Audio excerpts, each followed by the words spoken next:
Ladies and gentlemen, the ceremony will begin momentarily. Please take your seat. Silence all electronic devices and refrain from flash photography during the ceremony. Thank you.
That's fine. If I can blame you, that's okay.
Ladies and gentlemen, please welcome our honored guests, veterans from the 23rd Headquarters Special Troops and 3133rd Signal Service Company, Mr. Bernie Bluestein, Mr. John Christman, and Mr. Seymour Newsenbaum.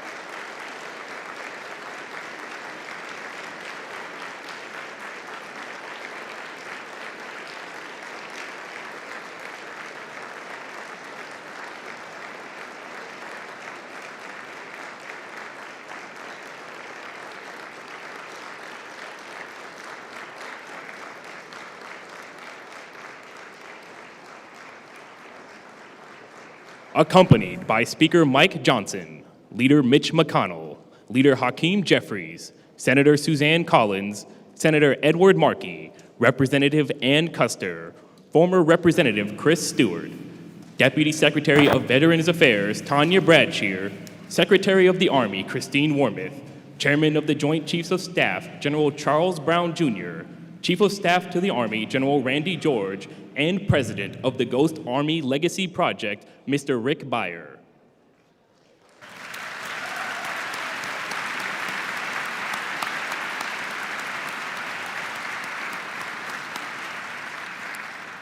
Ladies and gentlemen, the Honorable Mike Johnson, Speaker of the United States House of Representatives. Thank you.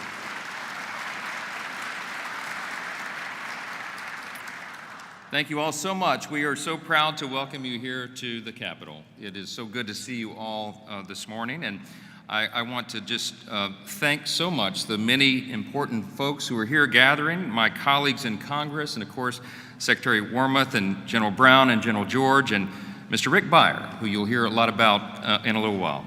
Our friends and family, and of course, the veterans of the Ghost Army. We are so delighted to have you gentlemen here. The Congressional Gold Medal is the highest honor that this body can bestow upon any group or individual.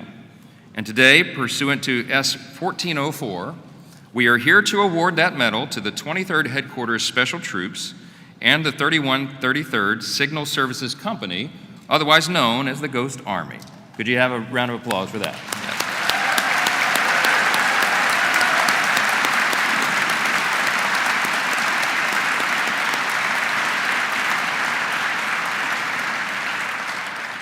Give you a little historical context here, although I know most of the members of this audience already know this, but these previously classified units were instrumental in helping American troops achieve key victories in Germany and Italy during World War II. These soldiers included technicians and artists from around the country, and they used their talents to deceive and divert the Nazis. They used inflatable tanks, artillery, and planes to confuse our enemy and protect our fellow entrymen. Some of them landed on D-Day. Some of them paid the ultimate price. But because of the courageous work of this group, it is estimated that 15,000 to 30,000 lives were saved. Thanks for that.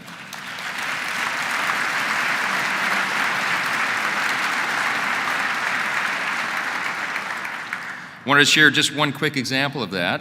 In March 1945, under the direction of General Eisenhower, 1,100 members of the 23rd Special Troops, using sound engineering, fake radio transmissions, and even phony airfields, made the Nazi forces think there was a group 30 times their size planning an attack 10 miles to the south in Wesel along the Rhine River. Their illusion successfully diverted the Germans and allowed the 30th and 79th Divisions of the 9th Army to cross the Rhine River. From there, Americans and the British charged into the interior of Germany, and within 2 months, the Third Reich had surrendered. Today, we have the privilege of honoring 3 of those men in the 23rd who helped with that critical, historic mission. Private Bernie Bluestein, Private John Chrisman, and Private Seymour Nussenbaum are here with us in person. Thank you.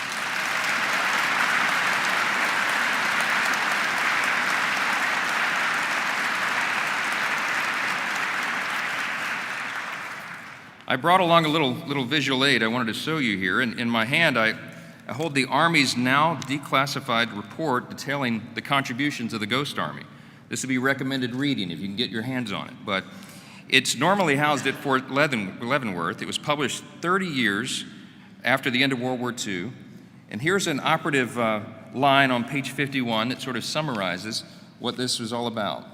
Rarely, if ever, has there existed a group of such few men which had so great an influence on the outcome of a major military campaign.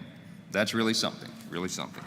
We're so honored by your presence here today, and I'm truly honored to officiate this gold medal ceremony and to celebrate these incredible, brave American heroes who serve as a model for all the rest of us. I know there are a lot of people who've been involved in this process, and Rick Beyer, you'll hear a little bit more about, Representative Stewart and Kuster, Senators Collins and Markey. I want to thank you all for your extraordinary work and your advocacy on behalf of these great veterans who certainly deserve this honor. Thank you so much for being here.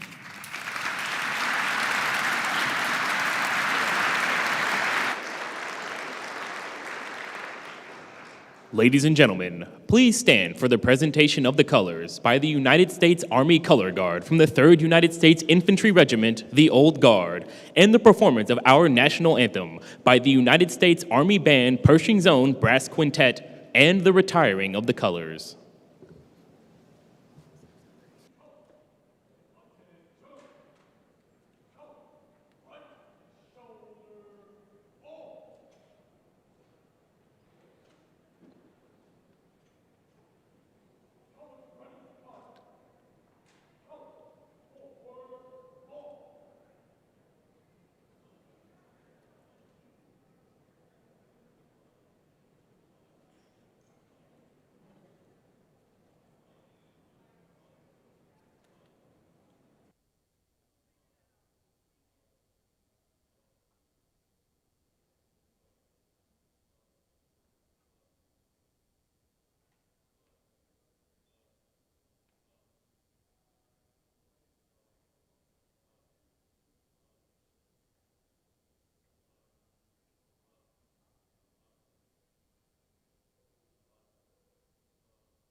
Colors, halt!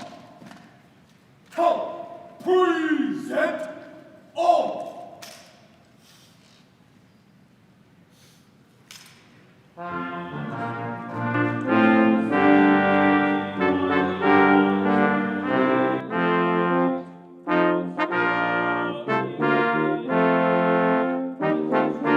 Lights last gleaming as broad stripes and bright stars through the perilous fight. By the ramparts we watched were so gallantly streaming, and the rockets' red glare, the bombs bursting in air, gave proof through the night that our flag was still there. Oh, say, does that star-spangled banner yet wave o'er the land of the free and the home of the brave? Right shoulder, all!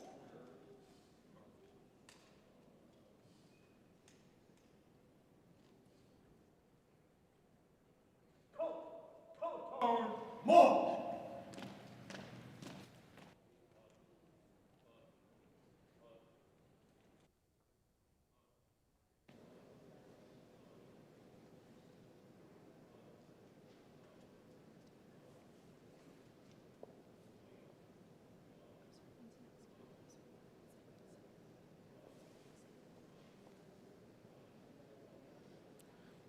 Ladies and gentlemen, please remain standing for the invocation delivered by Reverend Donald Fox, son of Ghost Army veteran Fred Fox.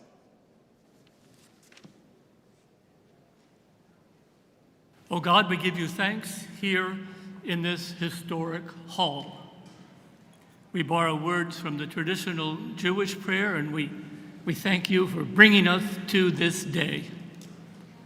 Here we are assembled around the Statue of Freedom, surrounded by a great cloud of witnesses, Native Americans, inventors, leaders in peace, in war, and in civil rights.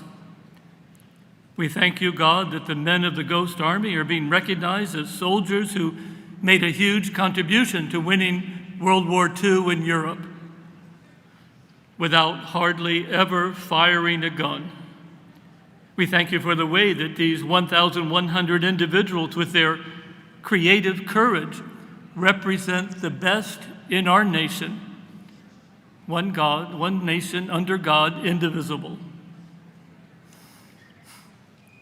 We pause in holy wonder and humor as we remember how they gained their place in history by tricking their brother enemies, the Germans, as Jacob tricked Esau. We're grateful for how the soldiers of the Ghost Army saved lives and changed lives.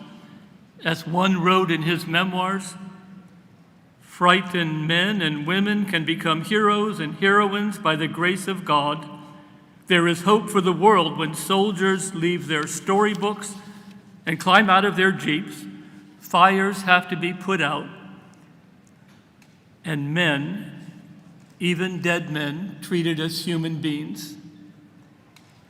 Amen. In the name of our paradoxical faith in you, our Lord God of hosts and our God of peace. Please be seated.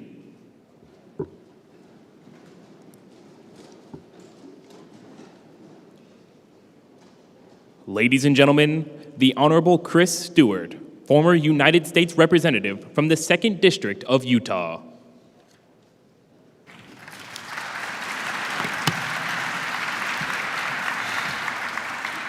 What an honor to be with you today. What a beautiful event, a beautiful occasion.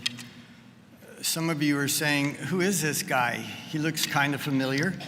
I left Congress several months ago because of the health of my wife.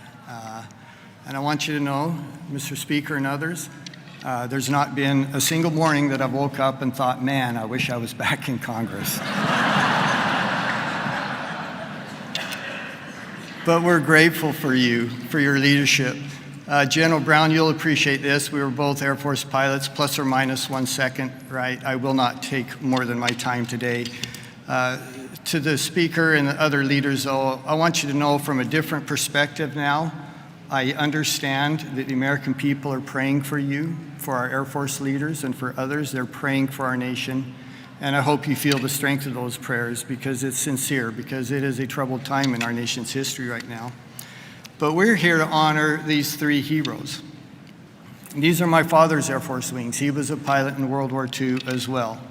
It's deep in our family's DNA, as I served and many of our others have as my brothers and our children now. When I started this effort, as along with other leaders, there were 8 surviving members of the Ghost Army. One from Utah who passed away recently at 103. We were hoping to have this commemoration before he passed away. We were not able to do that, but Stanley Nance is remembered. In fact, it's his granddaughter that got me involved with this. I was walking through the Capitol in Utah once, and there was this cute little 14-year-old girl there, and she had done a school project on sorry, that's my wife. I should tell her that I can't take this right now. She'd done a school project on her grandfather, who was one of the Ghost Army. And I got to know her, and I got to know Stanley, her grandfather, and we became a strong advocate. She, this young girl, would come out here more than once or twice, and I think she was responsible herself for getting more than 30 co-sponsors of this effort. A good example of young people doing something good. She would be here today, except for she's serving an LDS mission and could not, but her parents, David and Michelle, are here, and we welcome them. When you look at these soldiers, and you look in their faces and you see their eyes, you know that our bodies get old, but our souls do not. Our spirits do not get old. In their hearts, they are young men. They are still the same brave young men who are willing to sacrifice anything to serve their country. And as has already been said here, they were responsible for saving tens of thousands of lives.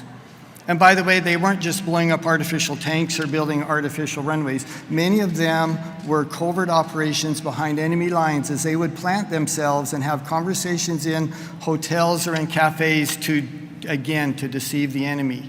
As they would have overhear these conversations, it was an incredible psychological operation and one of the most successful counterintelligence operations in human history. To all of those who have been involved with this, thank you. To those of you we honor and who deserve to be honored, and to your families who have sacrificed as well, we should recognize the spouses who were involved with that sacrifice. It is an honor to honor you. God bless you. Thank you for your effort. God bless the United States of America. Thank you.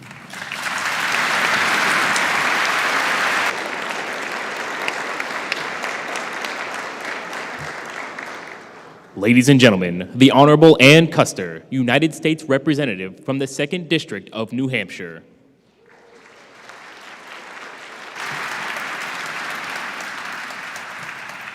Hello, everyone. Good morning.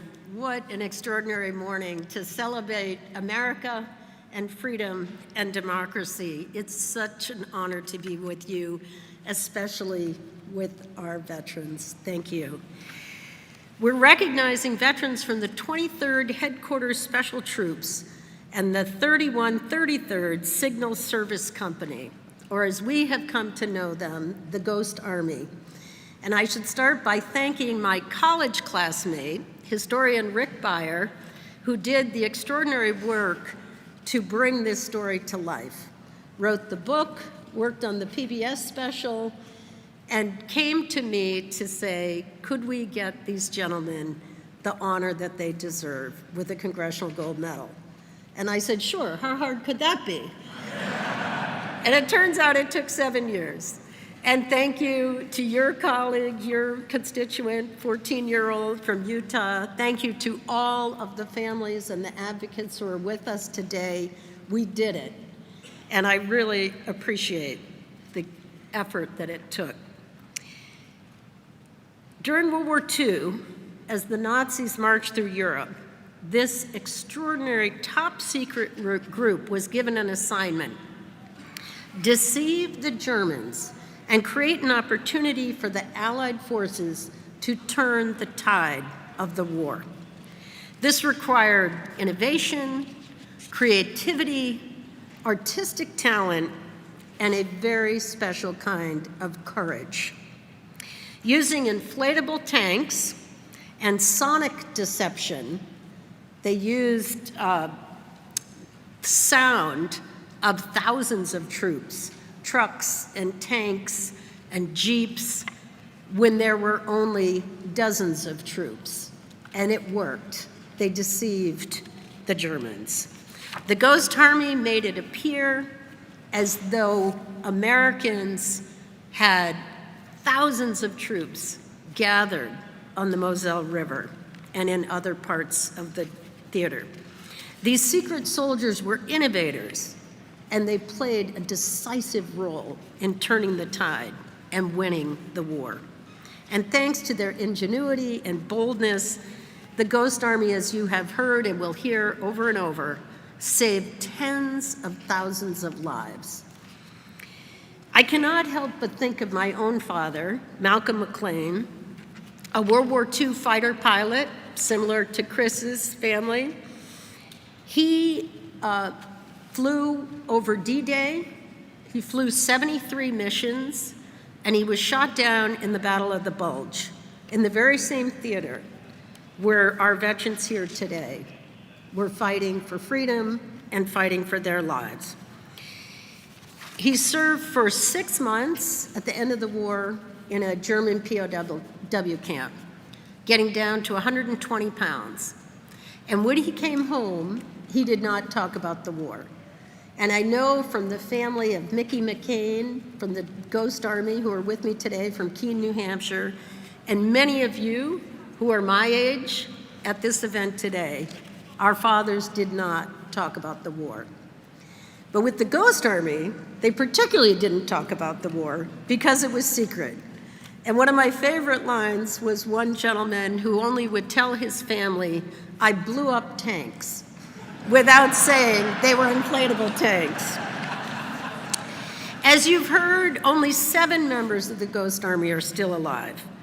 And I want to take a moment, as others have, to recognize Private Bernie Bluestein, Private Seymour Nussenbaum, and Private John Chrisman, and to thank their family members for getting them here today. Seymour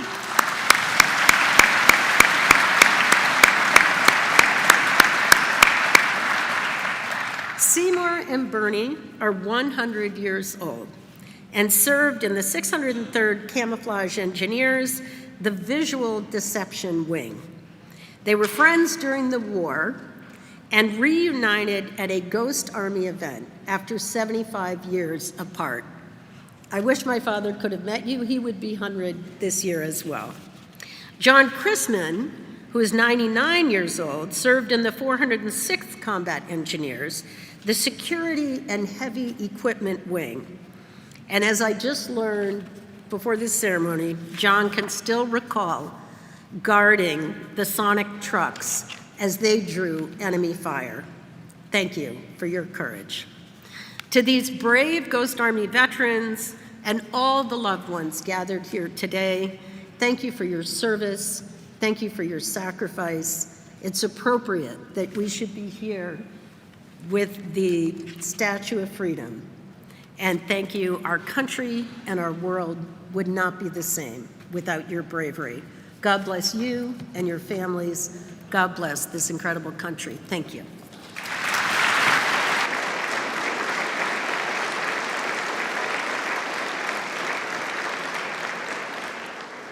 Ladies and gentlemen, the Honorable Edward Markey, United States Senator from Massachusetts.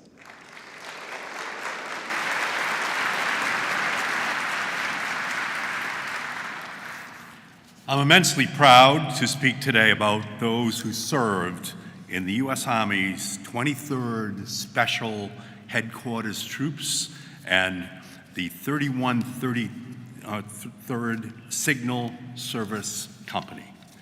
To many, these soldiers are better known as the Ghost Army. And after a decade of legislative effort, since their contributions were declassified, we are here to award these troops the Congressional Gold Medal.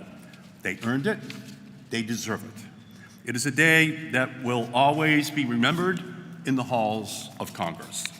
I thank my colleagues for their steadfast partnership in getting this legislation passed. Senator Collins, Congresswoman Kuster, Congressman Stewart, and the leaders in both chambers who supported our efforts. Leader McConnell, Leader Schumer, Speaker Johnson, Leader Hakeem, Jeffries, and Congresswoman Catherine Clark. Thank you for your leadership. And Rick Breyer, thank you for all of your great work. I know I join everyone here today to applaud the veterans of the Ghost Army for their valiant efforts during World War II. We can never repay them for their invaluable contributions to the Allied victory. And thank you to the surviving vets for being with us here today. As you've heard, and we'll hear from others today, the Ghost Army's tactics were meant to be invisible, but today their contributions will no longer remain unseen in the shadows. These brave soldiers embodied the bravery, the skill, the courage found in American heroes. They used their exceptional creativity and resourcefulness on the battlefields of Europe to create complex illusions and impersonated other Allied units to deceive military leaders of the Nazi Germany leadership and other Axis nations. To achieve this, the soldiers used inflatable tanks, fake radio transmissions, sound trucks, and staged intricate and cinematic battlefield situations that misled the Army about the composition and disposition and strength of American forces arrayed against them. Enemy forces were convinced that they were the ones at a tactical disadvantage. The Ghost Army deceptions led the enemy to adjust their battle plans, and without their heroism, an estimated 15 to 30,000 American soldiers would not have made it home from World War II. The soldiers recruited for the Ghost Army were not only men of muscle, but they were also men of the mind. They were creative, original thinkers who used engineering, art, architecture, and advertising to wage battle with the enemy. Their weapons were unconventional, but their patriotism was unquestionable. And after the war was won, veterans of the Ghost Army returned home and used their undeniable talents to contribute to their communities and our country as public servants, authors, and engineers. One of those veterans was my friend, the late Jack McGlynn of Medford, Massachusetts. His family is here today. Mayor Mike McGlynn, his son, Sheila McGlynn, Jack McGlynn Jr., Diane McGlynn, Dick McGlynn, Paula McGlynn, Karen McGlynn, Bernadette McGlynn, Kevin McGlynn, and like all the other families here today, just so proud of what their family members did during World War II. Jack served as a sergeant in the 3132nd Signal Company Special and was one of those soldiers who worked on innovative, industry-changing technology that allowed the battlefield deceptions to be successful.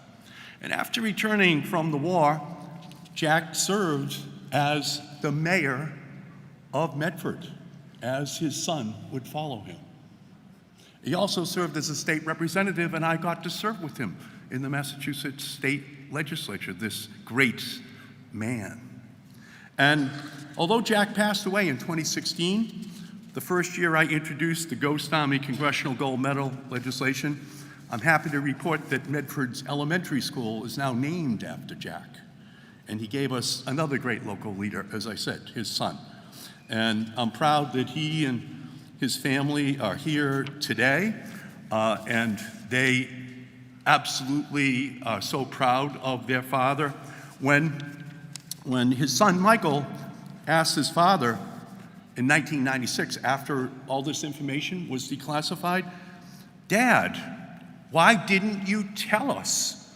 And his father said to him, "Because I'd be betraying my family and my country and all those people I served," said his father, a member of the greatest generation. That's who these men were and continue to be.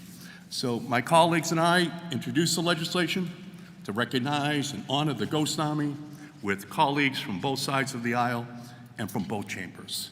And that same bipartisanship is here today. It's no small feat to get all these congressional leaders in this room together, smiling and in agreement. It's like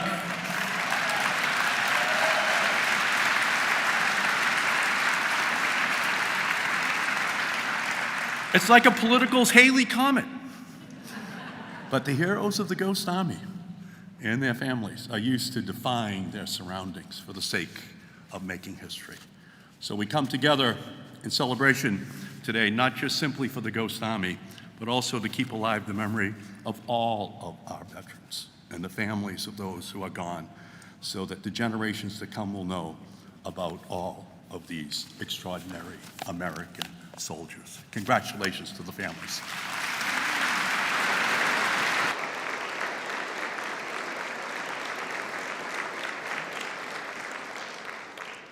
Ladies and gentlemen, the Honorable Susan Collins, United States Senator from Maine.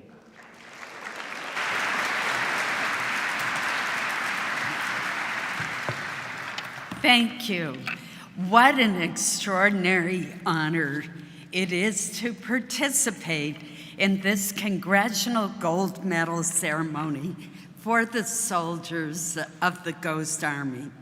Today, we finally will give long overdue recognition to these extraordinary soldiers for their brave and resourceful service during World War II.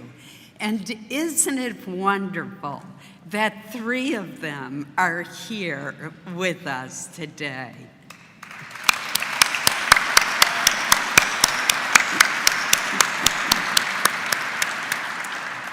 More than 1,000 soldiers from the 23rd Headquarters Special Troops and the 3133rd Signal Service Company volunteered for a perilous mission to outwit and confound the forces of Nazi Germany.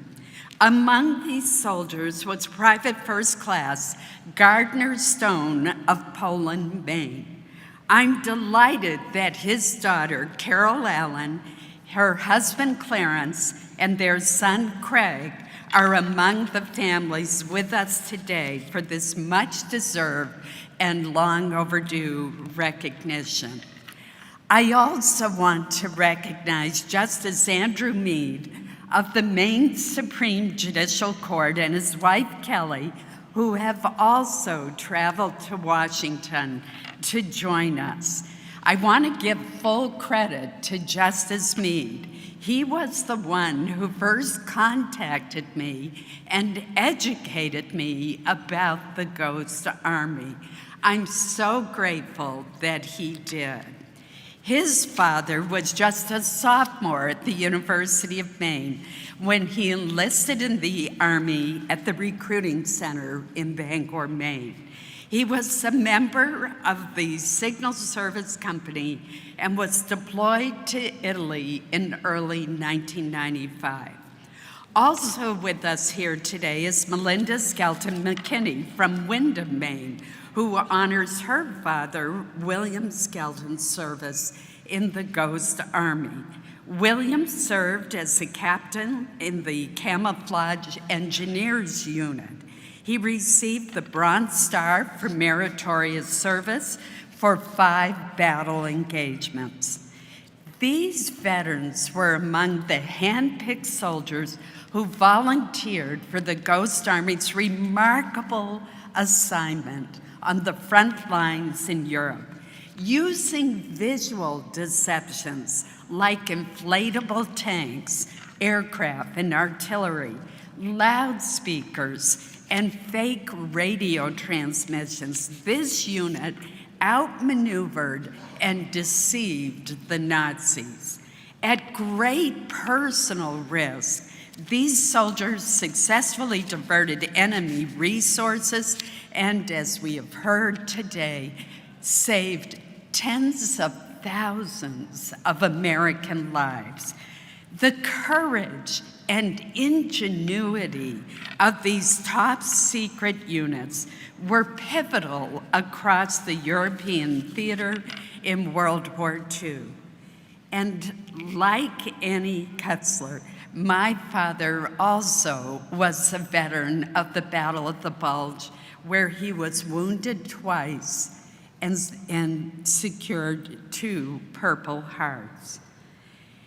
The ingenuity and contributions of the Ghost Army were classified for decades without its members receiving the recognition that they deserved. It was not until 1996 that their heroic actions were declassified and the American public began to learn the full scope of their contributions to achieving our Allied victory. I was so proud to co-sponsor in the Senate with Senator Markey the bipartisan, bicameral legislation to honor these unsung heroes with Congress's highest civilian award. And today, finally, today, Congress will bestow this long-awaited honor on these deserving veterans. May God bless these heroes and their families, and may God bless the United States of America. Thank you.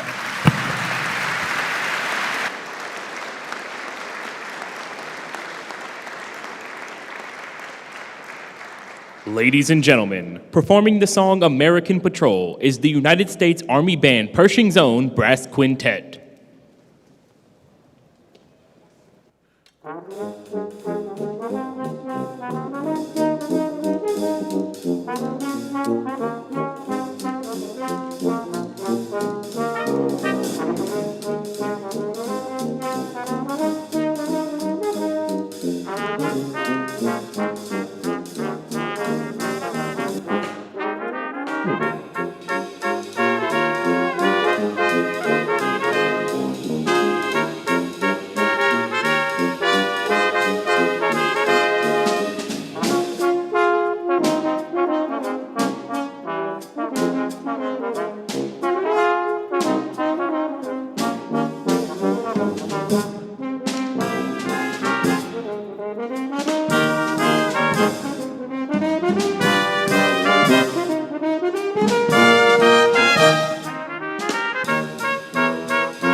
Ladies and gentlemen, the Honorable Hakeem Jeffries, Democratic Leader of the United States House of Representatives.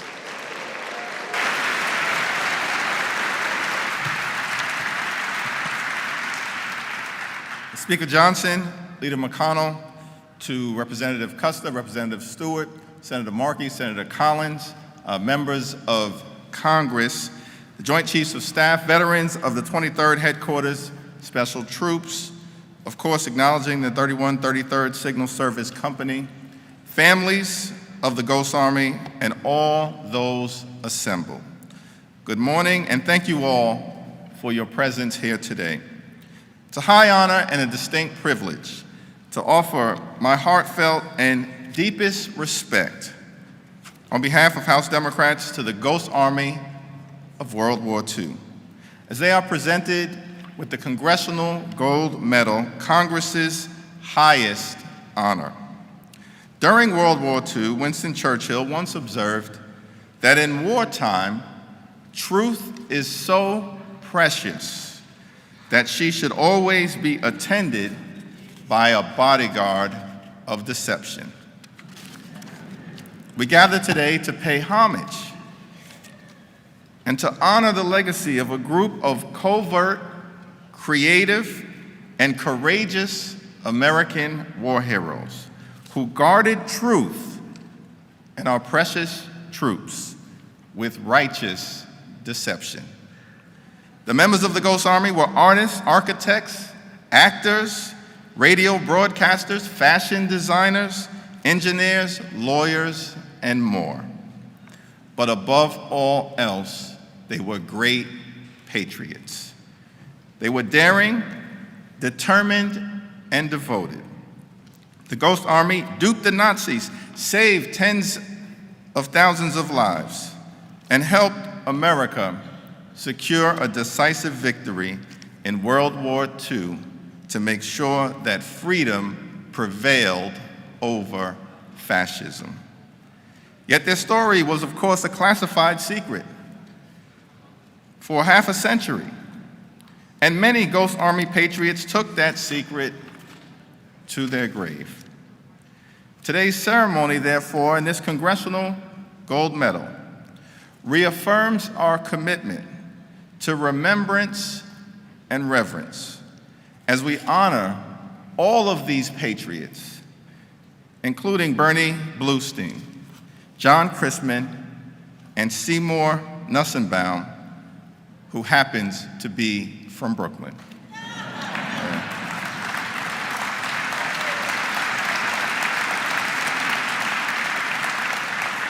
Somehow, some way, Brooklyn is always in the house.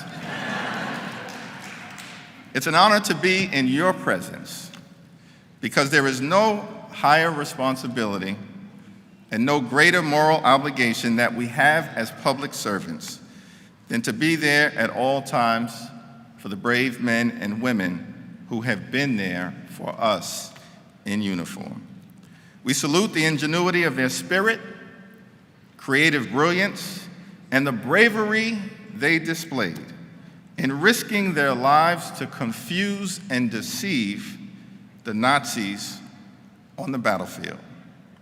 President Eisenhower once reflected, when talking about World War II, that every war is going to astonish you in the way it occurred and in the way it is carried out. Heroes and patriots, we thank and honor the members of the Ghost Army for their unique service to our nation, as well as for their commitment to saving lives, defending democracy, and standing up for freedom in the face of tyranny.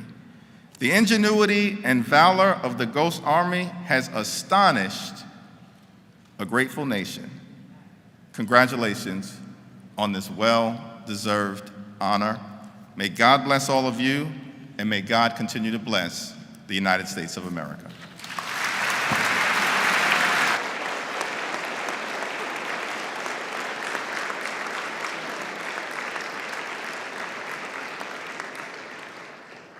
Ladies and gentlemen, the Honorable Mitch McConnell, Republican Leader of the United States Senate.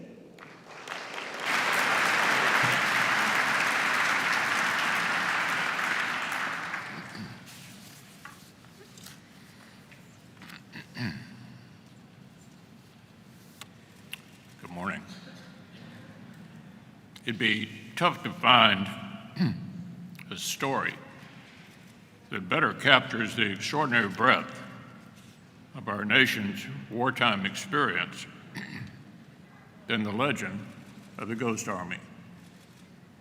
A story of commitment and resolve, bravery and devotion, and remarkable talent and ingenuity. The crucible of the Second World War demanded that best America had to offer on every single front. But the Ghost Army may have been the only place in history where you could find a demolition specialist like Jack Christman, a counterfeit patch designer like Bernie Bluestein, and Seymour Newsenbaum, all working toward the same goal, fooling the enemy.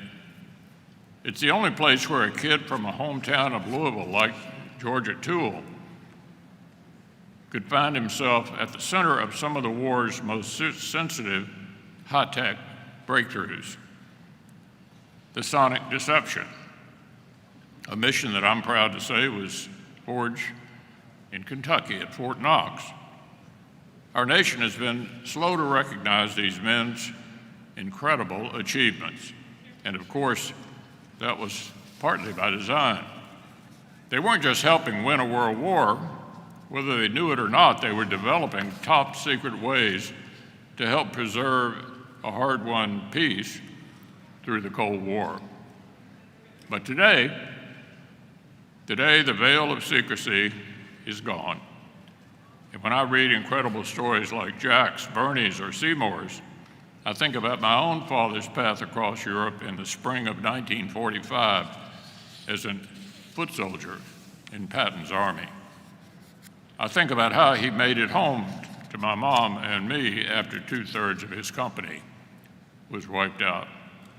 And I think about how these stories are intertwined, how, as one Ghost Army veteran put it, sparing one mother or one new bride the agony of putting a gold star in their front window was what his unit was all about.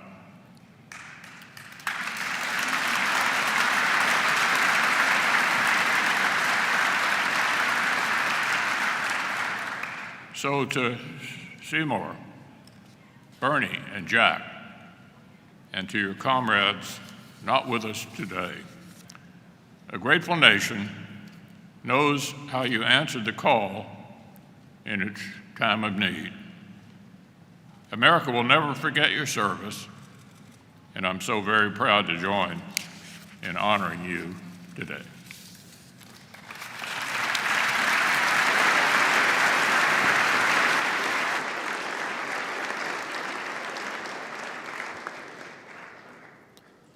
Ladies and gentlemen, the Honorable Mike Johnson, Speaker of the United States House of Representatives.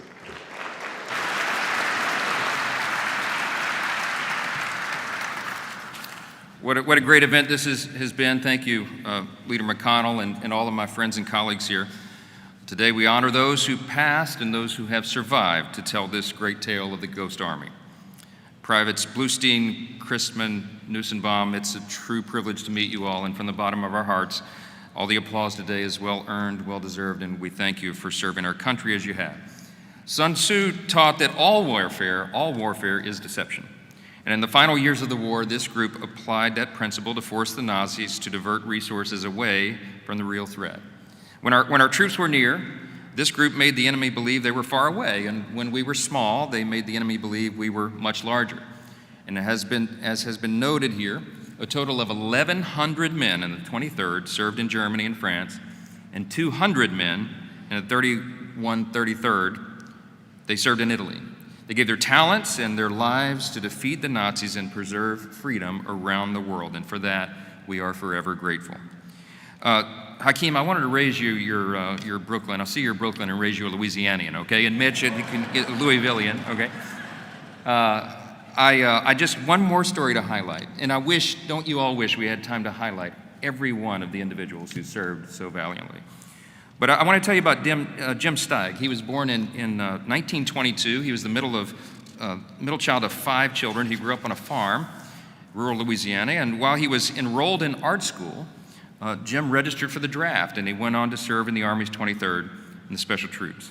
As a part of his covert unit, he helped make fake tire marks, and he pumped pre-recorded audio across enemy lines through camouflage speakers. When he wasn't making inflatable artillery, Jim made portraits of his fellow soldiers and even of Russian refugees that his unit cared for. He and his fellow artist soldiers would even put on art shows in their tents, little humanity on the battlefield. Sadly, we know, history tells us and the story records, that many of those that Jim painted did not even live to see the end of the war. They serve as reminders of the heavy cost of freedom and the devastating effects of tyranny. But over the course of the war, the Nazis regularly stole great masterpieces in an attempt, as you know, to consolidate power and crush the human spirit. But here's the thing. Just as the enemies of freedom were stealing and destroying the world's great works of art, men like Jim Steig were using their God-given talents, creating new works of art to defeat our enemies and uplift the spirits of their fellow soldiers. After his time in the military, Jim moved to New Orleans, where he became the city's most influential printmaker. He spent 4 decades teaching at Tulane University and mentored countless Louisiana art students. Those who knew Jim remember him as a problem solver. He used his creative talents for the good of his fellow soldiers and for the good of our country and for the good of all his students and his fellow men. And while Jim has already passed, his family is here, his wife Frances. They're with us today up from New Orleans. It's a great privilege to welcome you all here. Would you raise your hands? I think they're somewhere. There they are. Here we are. Thank you. Thank you. Thank you. Take that, Brooklyn. I'm just saying. Before I close, I would like to also honor Rick Beyer. You've heard his name many times today. If you don't know Rick, you should. He began working on this project 19 years ago, and he's been working on getting the gold medal for 9 years. Rick, you're about to hit your 20-year mark on this project, and it ought to come with a pension, my friend. It's taken a long, long time.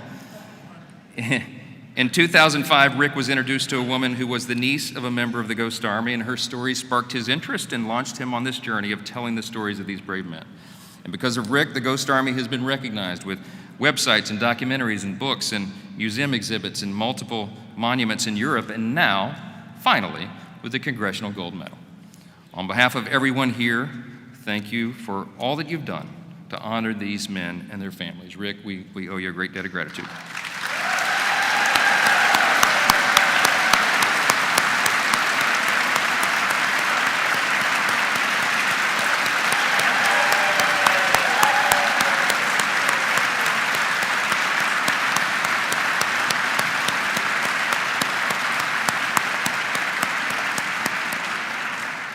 It hasn't even aged you. You must have started when you were 10 years old. It's amazing. At this point, I would like to invite, finally, so that we can all honor them appropriately, the 3 veterans to the stage to accept this medal on behalf of all members of the Ghost Army. And feel free to applaud as I call their names. First, Mr. Bernie Bluestein.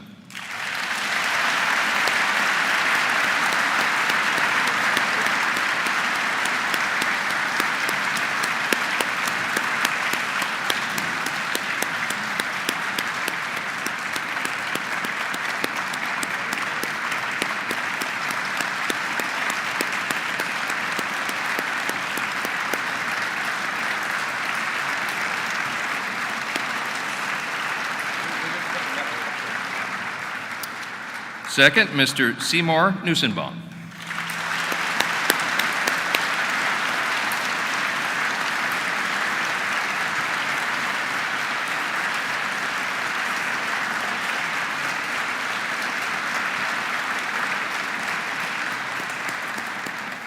Finally, Mr. John Christman. Thank you.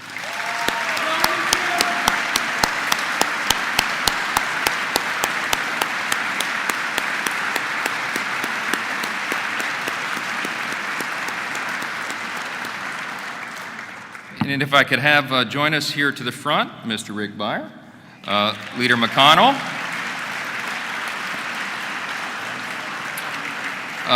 Leader McConnell, Leader Jeffries, Senator Collins, and Markey, Representatives Malloy, Kuster, and Stewart, Secretary Wormuth, General Brown, and General George. Could you join us on the stage or in the front for the photo?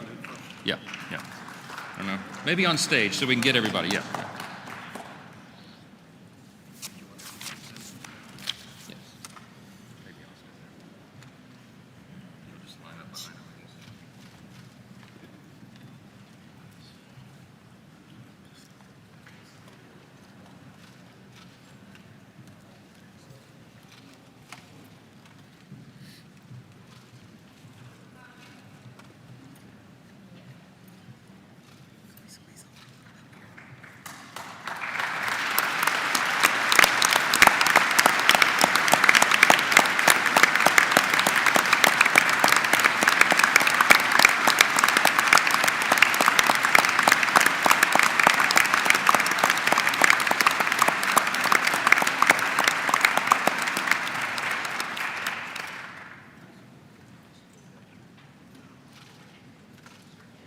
This is very cool. Wow. It's amazing.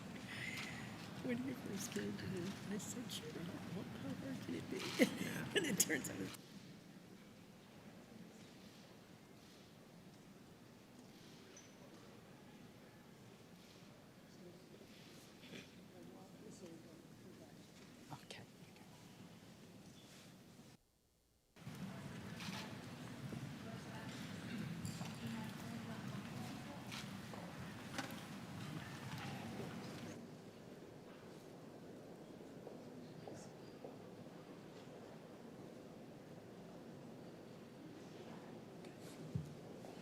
Ladies and gentlemen, Mr. Bernie Bluestein, veteran, 603rd Camouflage Engineers, 23rd Headquarters Special Troops.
Well, as all of you know, I'm not a speaker.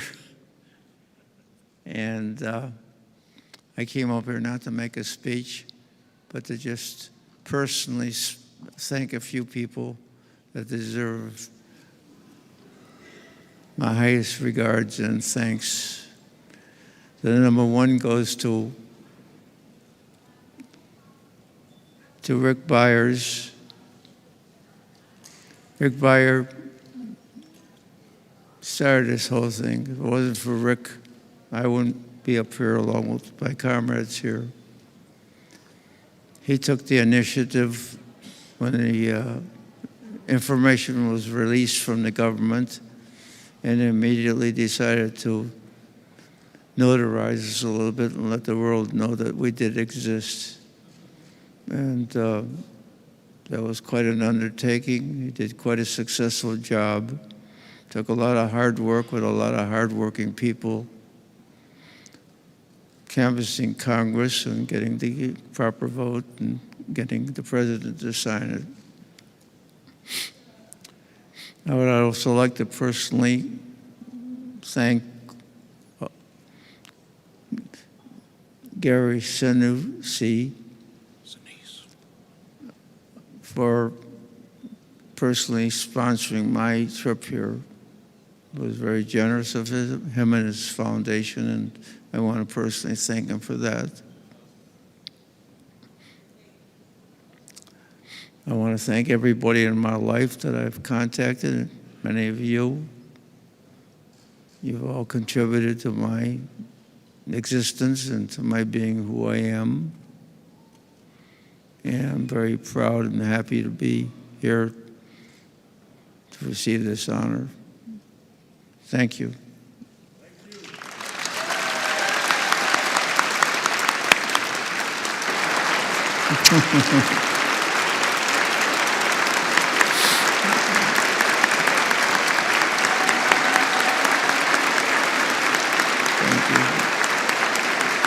Thank you. Thank you.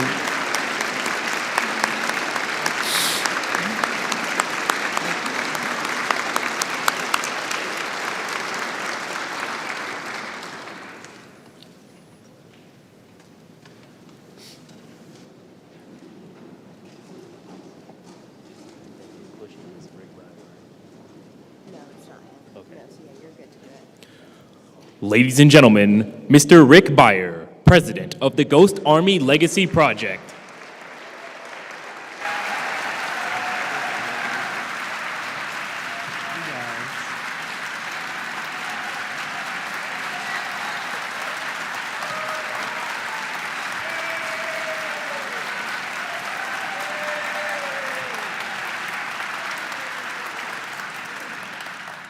Thank you very much. I did not serve in the Ghost Army, just to be clear on that. So, here for you guys. It has been 80 years since the Ghost Army landed in France, 19 years since I came to this story, 9 years that I've been working on the gold medal. This is a day that has been a long time coming, but it has been well worth the wait, right?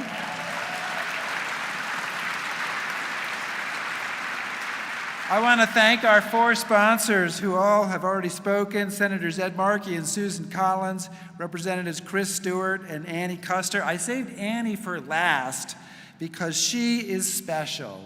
She and her aide, Will Pisano, who's also here with his dad today. Will, where are you? Will, where are you? Stand up.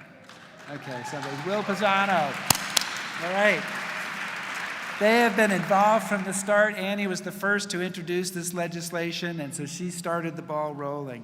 I also want to thank the 370 representatives and senators who signed on to this bill. Mr. Speaker, I know that you know how hard it is to get stuff done in Congress. Am I right? Here was a bill that had no big money and a powerful interest behind it, and yet 370 representatives and senators signed on as co-sponsors simply because it was a good idea. Yes. And I want to thank the people who lobbied for this bill. Many of them are in this room. You fought for this in person, by phone, by email, by Zoom. You worked hard for years to make this happen, and you deserve our deepest gratitude. And then, yes, please.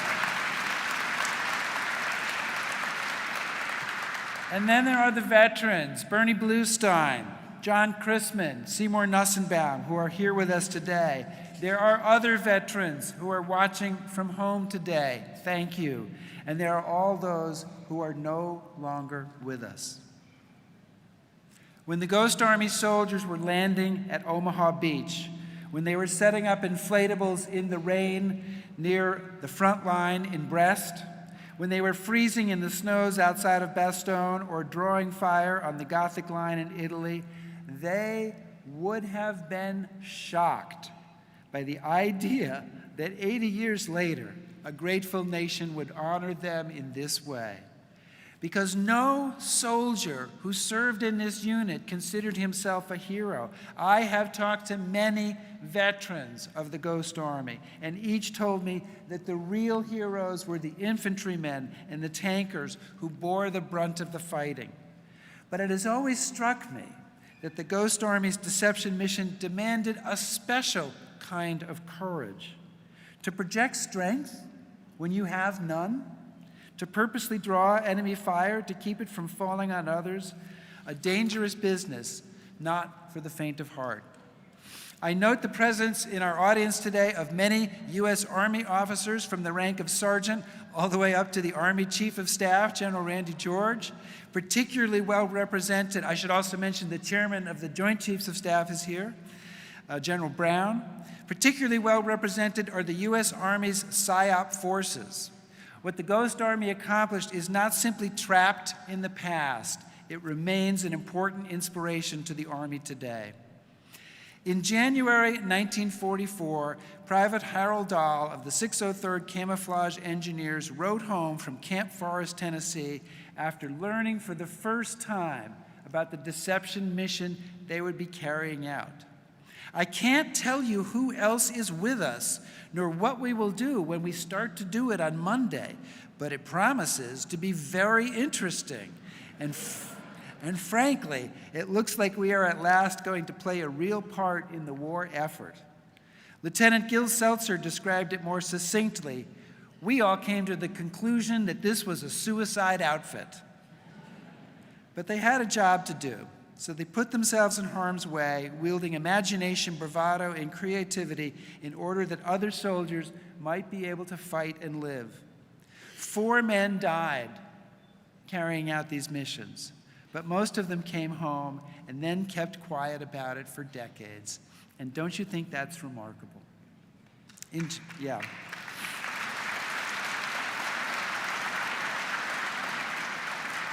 In July 1945, after taking part in Operation Viersen that you've heard about, the deception carried out for the crossing of the Rhine River, Harold Dahl was now a seasoned veteran. He'd been there for a year already.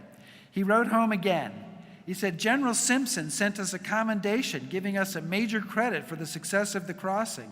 We understand he also recommended us for a presidential citation. We are mighty proud of that little deal.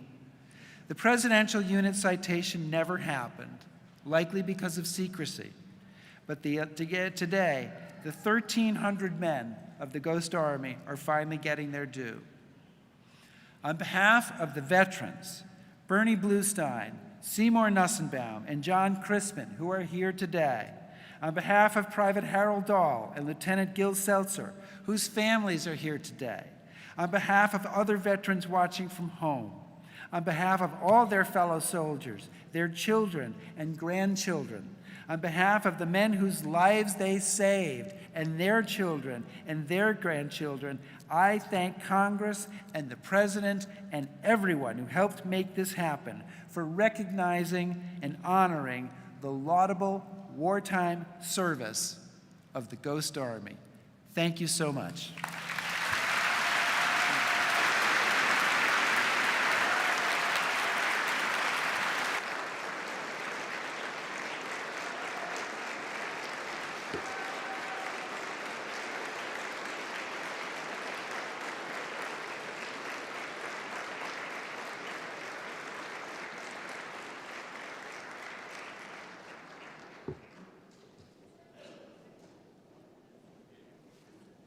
Ladies and gentlemen, the Honorable Christine E. Wormuth, Secretary of the Army.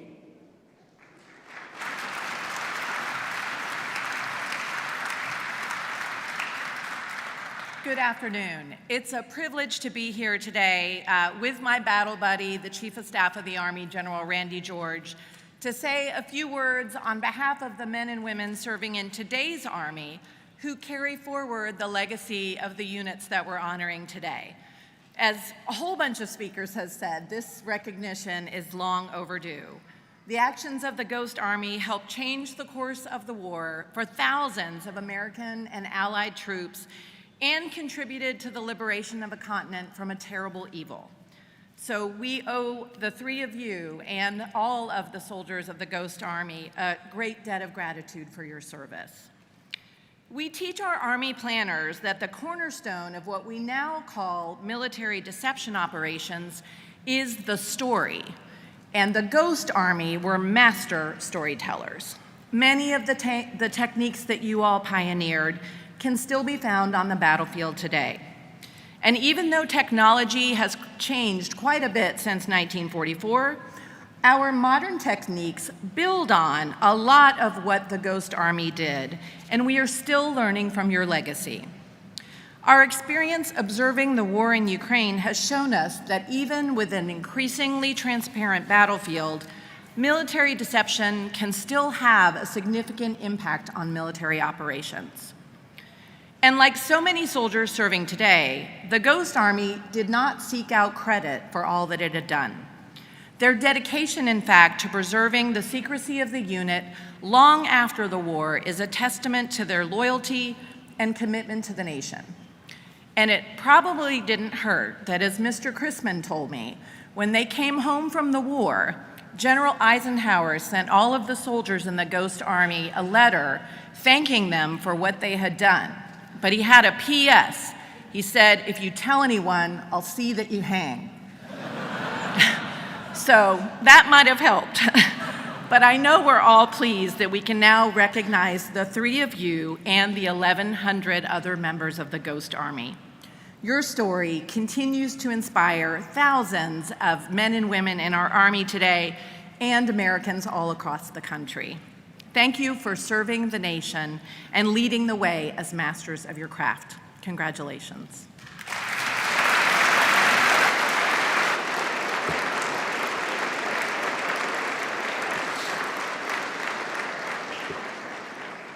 Ladies and gentlemen, please stand for the benediction delivered by Chaplain Major Aaron Stucker-Rozovsky, 338th Medical Brigade, United States Army Reserve. Good morning and blessings. I invite you to pray according to your faith tradition or deeply held beliefs as I pray in mine. Avinu Sheba Shamayim, our beloved God in heaven.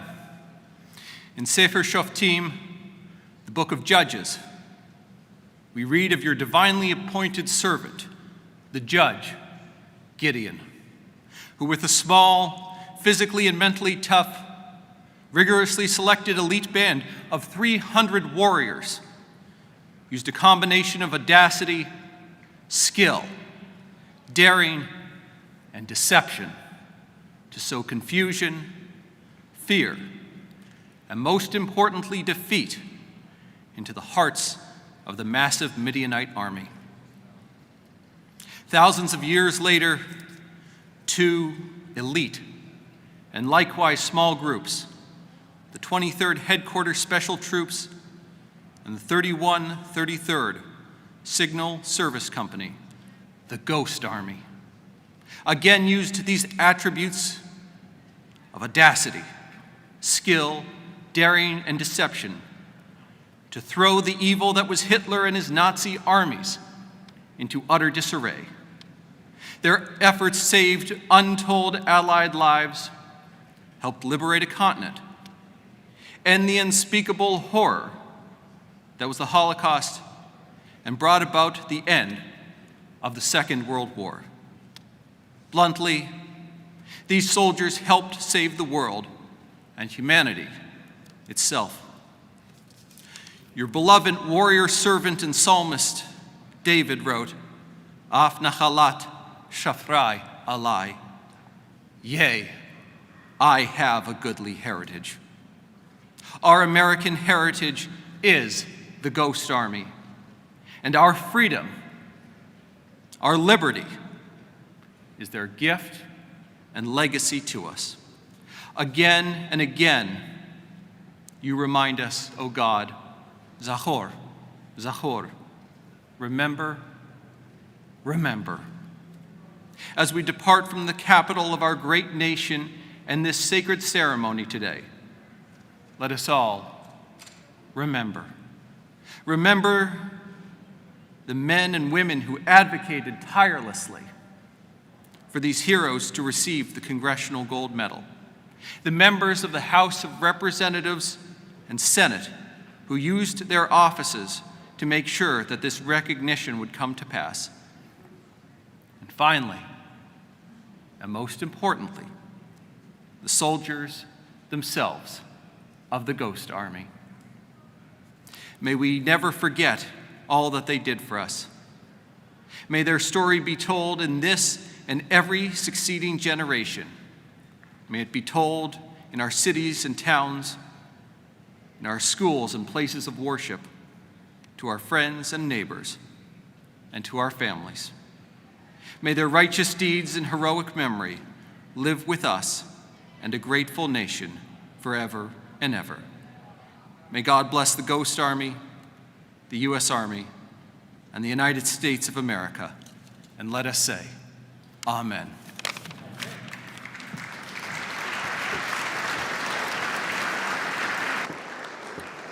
Ladies and gentlemen, this concludes today's ceremony. Thank you for attending and enjoy the rest of your day.